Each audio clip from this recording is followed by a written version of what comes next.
Gusto nyo ba ng mahangin? Na kaibigan? Marami ako niyan. Sorry, natatawa ako.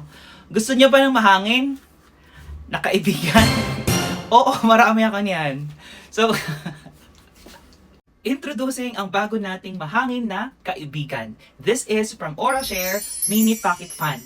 Napaka-portable niya at very handy. Tingnan nyo naman, ang cute niya lang talaga, lalo na yung kulay. If you want to check yung mga available colors, please click that yellow basket para makapili kayo ng mga colors available. Tapos guys, meron na siyang Type-C, tapos meron na siyang pangsabit. Kaya hindi ka na mahihirapan, pwede mo na din siyang isabit in case na lumalabas ka. Maganda itong ibigay sa mga anak natin kasi hindi na din siya delikado, maliliit lang yung butas niya dito. Napaka-safe niyang gamitin sa mga bata.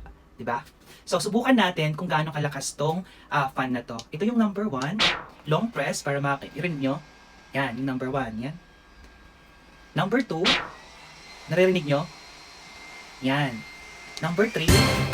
Joke lang. So, number 3. Yan.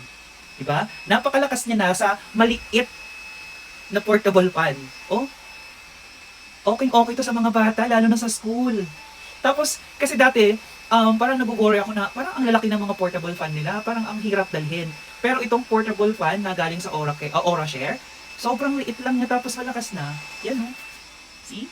Pwede siya pa-blower. Yan. So what are you waiting for? Napaka-cute talaga nito. Promise, check nyo dyan. Mag-check out din ako ng ibang kulay. Ang cute oh.